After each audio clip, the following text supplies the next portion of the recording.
Welcome back to Hardware Unboxed. With all the buzz around 2nd-Gen Ryzen right now, I thought it was about time to build myself a test system so I can help out Steve with future PC hardware coverage. I've actually never had a proper test system of my own, so with the launch of new Ryzen processors, I thought there's no better time to set myself up with the latest gear. Before getting into the awesome, relaxing time lapse of constructing this PC, I'll go through all the hardware that I will be putting inside. The CPU is the Ryzen 5 2600X, and that's because we happen to have one of those spare right now. AMD has promised to hook us up with a couple more CPUs in the coming weeks, and that's when this build will be upgraded to the Ryzen 7 2700X as its primary CPU. Definitely will be handy to have both, but for now it will be 2600X powered. The motherboard I'm using is none other than the Gigabyte Aorus X470 Gaming 7 Wi-Fi. When testing all sorts of components, we need a lot of features, and that's what this motherboard provides. It has a 10+2 phase VRM solution with direct touch heatsinks, dual M.2 slots, loads of USB ports, including USB 3.1 Gen 2 Type-C, and of course you get RGB lighting. Gigabyte also hooked me up with the GPU, the NVIDIA GeForce GTX 1070 Ti WindForce, which will come in handy for some types of game testing I want to do down the track, so stay tuned for that. I've got a few other GPUs around the place here, including that Vega 64 behind me, so it's probably about time to build a GPU library. In any case, thanks to Gigabyte for sending out the GTX 1070 Ti. I think its orange color scheme on the cooler will blend in well with the Aorus motherboard. For everything else, our good friends at Corsair hit me up with a massive amount of hardware, so big thanks to them.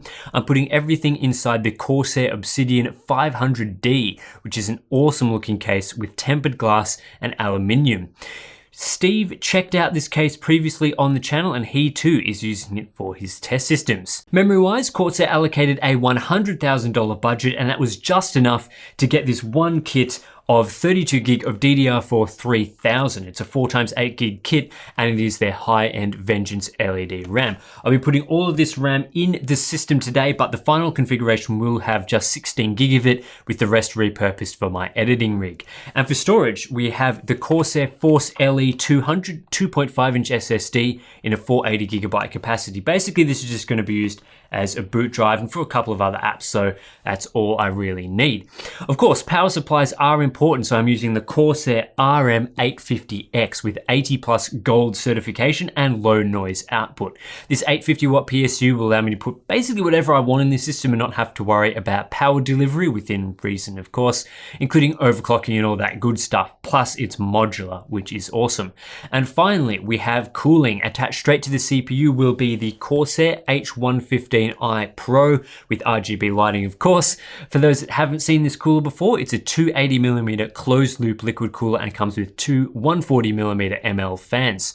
It'll provide a ton of cooling headroom for these Ryzen processors. Then Corsair also provided an additional three ML120 Pro RGB fans for the case and a Commander Pro fan and lighting controller. So that's basically all the bells and whistles.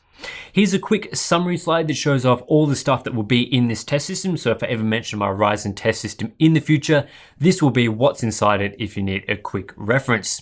Enough of all that good stuff, let's get right into the building.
Alright, so you've seen the build now, everything is up and working, so after this I'll go install Windows, do some overclocking and all that good stuff.